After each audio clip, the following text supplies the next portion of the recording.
Minutos damos la bienvenida al abogado Mauricio Alarcón, coordinador y director ejecutivo de la Fundación Ciudadanía y Desarrollo, fundación que la semana pasada dio un informe a los medios de comunicación de la ciudad de Cuenca sobre gasto electoral, un análisis que entendemos se ha realizado en varias ciudades del país. Hubo novedades aquí en Cuenca. Algunas candidaturas no presentaron la información que están obligados a hacerlo por el Código de la Democracia ante el CNE, incluyendo en esto a Alexa, alcalde de la ciudad de Cuenca, que participó también por la reelección. Iniciemos con este tema, Mauricio, antes de ir a lo que está pasando en esta campaña. Gustavo, buen día, un saludo a la distancia para ti y para nuestra audiencia de Antena 1.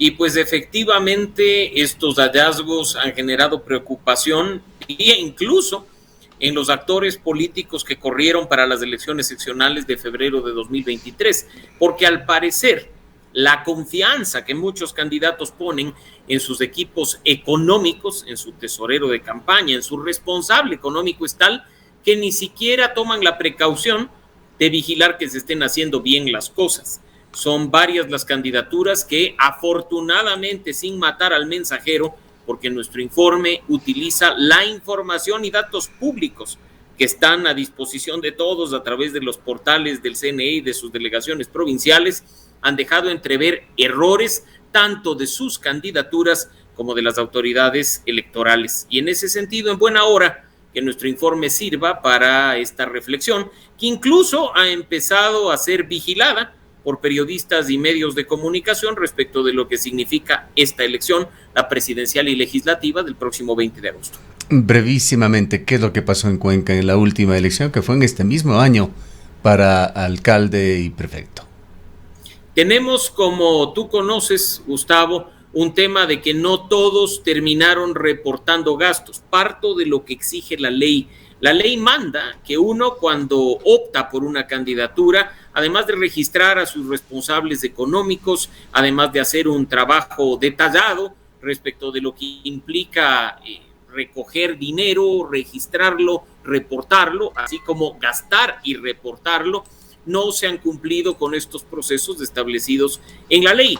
Y en ese sentido, tú has visto con seguridad y has revisado el informe, lo sucedido particularmente en la ciudad de Cuenca, donde varios candidatos tienen problemas al momento de reportar, bien sea los ingresos, los gastos o las dos cosas. El hoy alcalde Cristian Zamora, por ejemplo, reporta una cifra sustancial de ingresos, más de $50,000, presenta todos sus reportes quincenales, de acuerdo a lo que manda el Código de la Democracia, pero en dichos reportes únicamente constan $10 de gasto, lo cual indudablemente no es racional ni mucho menos. No queremos acá decir que se está planteando un tema ético, ni mucho menos, sino de nuevo ese tema de que los candidatos y sus equipos muchas veces, como dicen, no nos van a controlar, terminan llenando los formularios de cualquier manera y teniendo problemas, ¿no? Quizá también mencionar el caso del candidato de la Revolución Ciudadana, el ex concejal Roque Ordóñez, quien tiene mucha consistencia entre los datos reportados en cuanto a ingresos y los datos reportados de gasto. Más bien se excedió un poco, $2 de lo que estaba originalmente reportado, y en este caso hay un tema de la mayoría de reportes presentados, lo cual creo que es importante destacarlo, pero candidaturas en las que no hay reportes, y tú lo decías, y yo estoy seguro que esto, por ejemplo, no es un asunto intencional ni de la candidatura de Pedro Palacios ni de la señora Verónica Abad, pero no hay reportes. Si tú revisas, no hay reportes, y a pesar de nuestra insistencia de pedirle a la delegación provincial cualquier asunto vinculado a esto, lo único que nos ha dicho es que en el caso de la candidatura de Pedro Palacios hay 4 reportes de ingresos más ningún reporte de gasto, y que en el caso de la candidatura de la señora Abad no hay ni reportes de ingresos ni de gastos. En el caso de los otros candidatos, como tú conoces, hay algunos reportes presentados, pero con valores considerados indeterminados. Además de un tema necesario de transparencia, está también los temas de carácter legal, aunque el historial del CNE en poner sanciones por estas situaciones es bastante pobre. Totalmente, y no hay que acá lavarse las manos y decir que no se cuenta con capacidad, que hay algún problema, que no se cuenta con los recursos, porque el código de la democracia, Gustavo, es claro, y lo que dice es que las autoridades electorales tienen que vigilar, monitorear, pedir información, corroborar los datos, en el caso iniciar procesos sancionatorios, porque el financiamiento de la política muchas veces es el origen de todos los males. El origen del palanqueo, el origen del nepotismo, el origen de los familiares incómodos que ponen en riesgo tu propia gestión de gobierno, el origen de los contratistas a dedo y de la corrupción. Así es que por eso es importante, cuando una persona asume una candidatura, que lo haga con total y absoluta convicción de rendir cuentas, no solo ante la autoridad electoral, sino ante el país, ante los mandantes, ante los electores. Y pues ojalá este tema, que ya está en plena vigencia desde febrero del 2020, no hace pocas semanas, pueda ser implementado a cabalidad y pueda dar buenos resultados. Transitemos a lo que está pasando hoy. El Consejo Nacional Electoral hizo una publicación en su página web de cómo iba el gasto de campaña de cada uno de los candidatos. A Fernando Villavicencio se le puso en el tope con $3.400.000. El candidato ha reaccionado señalando que esa información no la ha entregado su campaña, su alianza. Ha dicho que su candidatura no superaría en gastos electorales los $300.000 y que hasta el 10 de agosto presentará el sustento técnico financiero. Diríamos que hay, no sé si prudencia o cómo calificarlo, pero los candidatos no quieren aparecer con cifras altas, por lo menos en lo que se refleja a través de las cifras oficiales. Preocupa de nuevo esa desconexión que existe entre los candidatos y sus equipos de campaña. Tú lo has dicho en cuanto a los presupuestos, que son datos que cada una de las campañas tienen que entregar al Consejo Nacional Electoral para que tengan una idea de cuánto pretenden recaudar y cuánto pretenden gastar. En ese sentido, esos presupuestos son datos referenciales que tienen que ser presentados en un formato que entregue el Consejo Nacional Electoral. Y acá no es momento de decir, vea, mi candidatura es austera y ese dato está equivocado, sino más bien de decir, por ejemplo, pensé que iba yo a tener más fondos, pensé que iba yo a poder hacer una mejor campaña, pero no lo he logrado. Y en ese sentido es que tienen que actuar las candidaturas. No el lavarse las manos o hacerse los desentendidos, cuando incluso, así como pasa con los planes de gobierno, estos equipos de campaña tienen una corresponsabilidad de quien está encabezando un binomio presidencial. Con la experiencia de la Fundación Ciudadanía y Desarrollo que asumimos, al igual que otras organizaciones están siguiendo el pulso de la campaña electoral, hay candidaturas que se destacan por su actividad política, que va de la mano también con presupuestos, pues sabemos cuánto nos cuesta solamente movilizarnos de una ciudad a otra del país como individuos, y aquí son verdaderos equipos que hacen sus recorridos. Hay también una profusión de publicidad, propaganda en medios alternativos, en redes sociales.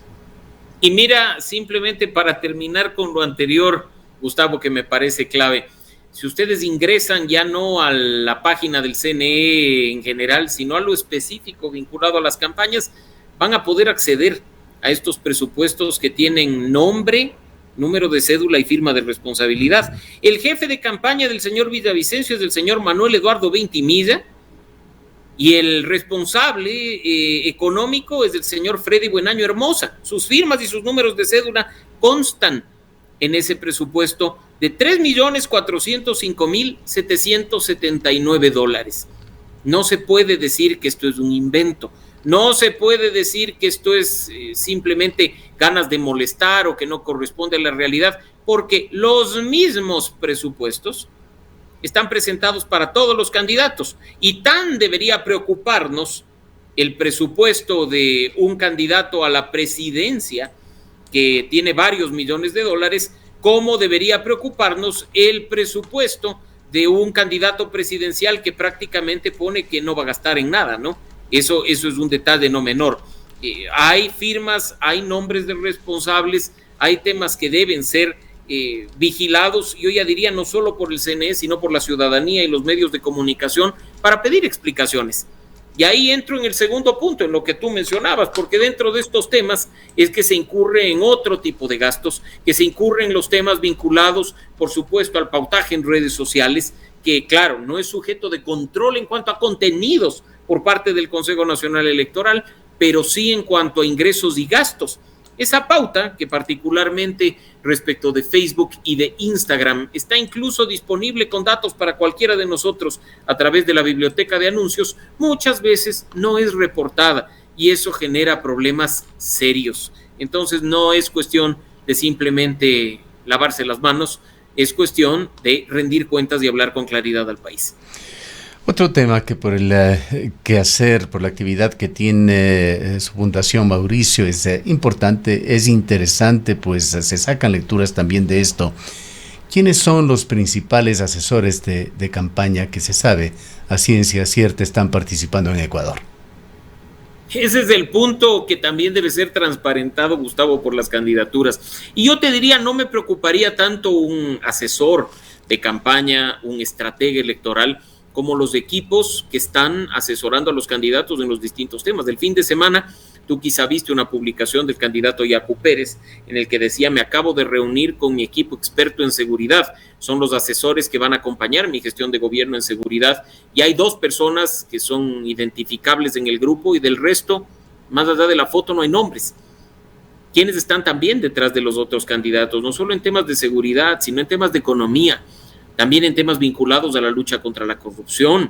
Son detalles importantes, pero volviendo a nuestro tema principal, ¿quiénes están financiando las campañas? Hay normas que se tienen que cumplir. ¿Quiénes están detrás? ¿Quiénes tienen interés en poner dinero en los candidatos? ¿Lo están haciendo porque creen en su causa, porque quieren verlos con algo de poder, o porque después van a sacar rédito, como en todas las campañas electorales anteriores de quienes han llegado al poder? Que después no nos sorprendan cuñados incómodos, gerentes de empresas públicas que se saltan a los tejados o aparecen en otros países, o aquellos que, aprovechando el Sistema Nacional de Contratación Pública, buscan el retorno de sus inversiones electorales. Por eso es que es necesario en esta campaña, más allá de enfocarnos en las propuestas y en los planes de gobierno, hacer las preguntas incómodas que los candidatos prefieren obviar. ¿Quiénes están con ellos? ¿Cuál es la cercanía de sus familiares? Mira que incluso el tema de los familiares toma una importancia brutal después de lo sucedido la semana pasada en Colombia, donde el hijo del hoy presidente Gustavo Petro asume la responsabilidad de haber recibido dinero ilegal para el financiamiento de la campaña de su padre. Y ese es un detalle no menor. Los familiares incómodos no solo han estado presentes en Ecuador con el cuñado de Guillermo Lasso o en Colombia con el hijo de Gustavo Petro. Hay problemas con el hijo de Andrés Manuel López Obrador en México. Hay problemas con el hijo de Michelle Bachelet en Chile como expresidenta. Hay problemas con la esposa de Pedro Castillo, expresidente de Perú. Así es que hasta los temas de la familia cuentan cuando de integridad y de ética en la gestión de gobierno se trata. En este fin de semana hemos observado en las redes sociales acusaciones, entre comillas, a Otto Sonnenholzner de estar asesorándose con un estratega político ecuatoriano muy conocido, pero al mismo tiempo desmentidos desde su campaña, señalando que Víctor López, el asesor de Bukele, es el mismo asesor de Otto Sonnenholzner. ¿Podemos por lo menos confirmar este dato? Habría que confirmarlo con los propios candidatos, hacer esas preguntas, porque a veces los asesores políticos, los estrategas de campaña prefieren permanecer en la sombra y después asumir un rol protagónico apareciendo en el debate o cuando ya ganan vendiéndose como los grandes hacedores de presidentes. Así es que esas preguntas también hay que hacerlas esperando. Ahora, por supuesto, Primicias en una de sus publicaciones señaló que este señor López, que sería el asesor de Bukele, desde hace un año mantiene un contrato con la Fundación Progresa de Pedro Pablo Duarte con el grupo Kairos, que sería el de este señor López, es decir, que habría ciertas evidencias que se han filtrado ya a través de la prensa ecuatoriana. Y eso es importante, insisto, que lo respondan los candidatos, Gustavo, porque esa gente que está detrás de sus candidaturas y de sus campañas, luego también termina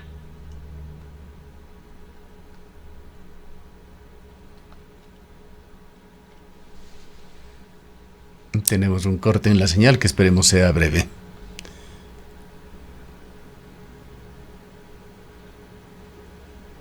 A ver si continuamos o no.